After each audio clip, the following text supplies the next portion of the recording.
अब जबकि श्री माता वैष्णो देवी का मेडिकल कॉलेज अब बंद हो चुका है, हालांकि कई सारी प्रक्रियाएं सामने आई हैं। इस वक्त हमारे साथ भाजपा के स्पोक्स पर्सन मंजूर भट्ट मजीद बात करते हैं इनसे। मंजूर साहब, किस तरह से देख रहे हैं, अब कोई नई डेवलपमेंट्स आ रही हैं इसमें, या हमने देखा कि मुख्तलिफ जो अपोजिशन की पार्टीज हैं उन लोगों ने कहा कि कहीं ना कहीं इनजस्टिस है उन स्टूडेंट्स के लिए, उनको भी कहीं ना कहीं अकोमोडेट करना चाहिए। देखिए, सबसे पहले मैं यहाँ आपके चैनल के माध्यम से जम्मू कश्मीर के लोगों को बताना चाहूंगा, जो नेशनल कॉन्फ्रेंस की पॉलिटिक्स है, चाहे हम पास्ट उनका देखिए प्रेजेंट में, वो हमेशा धर्म की राजनीति और दो नजरों से देखते हैं जम्मू और कश्मीर को, और हमेशा कश्मीरियों को जम्मू के खिलाफ वर्सेस किया, जम्मू वालों को कश्मीर के वर्सेस खिलाफ किया। तो ये इनकी जो पॉलिटिक्स है जो ये मिसगाइड लोगों को करते, मुझे लगता है आज ये हकीकत लोगों के सामने आनी चाहिए।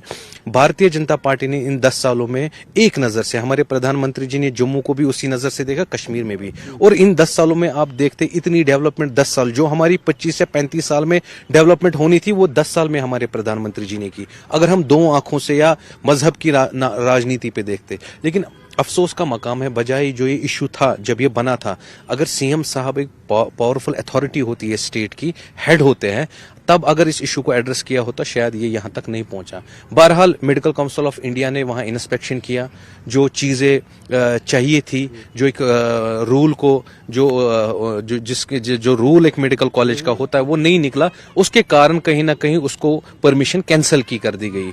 अब वो रूल्स वापस भी हो सकते हैं, उन रूल्सों को ठीक भी कर सकते हैं और आगे कुछ भी हो सकता है। रहा सवाल जो हमारे यहाँ बच्चे थे, देखिए हमारे पास काफी सारे मेडिकल कॉलेजेस, ये नेशनल कॉन्फ्रेंस का दौर नहीं है कि हमारे पास 3 या 4 मेडिकल कॉलेजेस होते हैं। आज हर डिस्ट्रिक्ट में अपना अपना मेडिकल कॉलेज है। आज हर कोई बच्चा, चाहे जम्मू का है, कश्मीर का है, अपनी एमबीबीएस की एजुकेशन ले रहा हो, और without any agitation, without earning. और ये इन बच्चों को भी, चाहे जम्मू के हैं मेरे भाई या मेरे बेटे, या कश्मीर की हमारी बहनें या बेटियां हैं, ये अकोमोडेट इनको करेगी सरकार, उसमें कोई सरकार उनके ऊपर उपकार नहीं करेगी। आने वाले वक्त में देखी जाएंगी चीजें, जो लवाजमत होंगे। देखिए ठीक है, कश्मीर में मेडिकल कॉलेजेस प्राइवेट का तो कोई कॉन्सेप्ट है नहीं।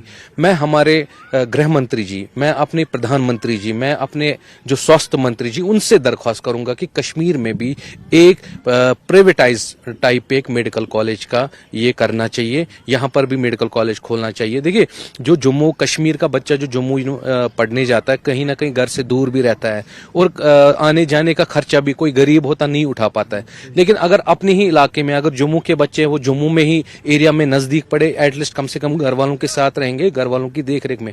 कश्मीर में भी जो बच्चा पढ़ता है वो भी अगर यहाँ अपने घर वालों की देखरेख में, वो अच्छी बात है। आज हमारा मुल्क काफी आगे, आज जम्मू कश्मीर को हमारे प्रधानमंत्री जी ने काफी आगे लिया।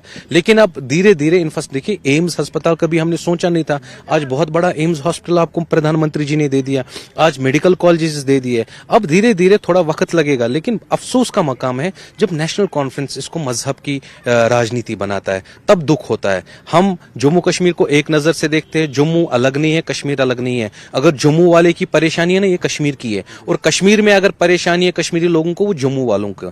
तो धीरे धीरे मुझे लगता है आने वाले वक्त में ठीक हो जाएगी। और जैसे आज आपने देखा कि इंडस वाटर ट्रीटी को लेकर उमर अब्दुल्ला साहब का क्या बयान आया। अरे भाई, 1960 में शेख अब्दुल्ला साहब ही तो उसके हिस्सेदार थे जब ये एग्रीमेंट हुआ था। एक तो हम अपना ही पानी, जम्मू तवी और जो सिंध का पानी जाता था वो पाकिस्तान, और जब हमें वो अपने लिए इस्तेमाल करना होता था हमें पाकिस्तान से परमिशन लेना पड़ता था, और 600 पाउंड के करीब हमने तब पाकिस्तान को दे दी। ये कौन सा प्रेशर था कांग्रेस और नेशनल कॉन्फ्रेंस? और आज उमर अब्दुल्ला साहब किस नींद से जागे हैं?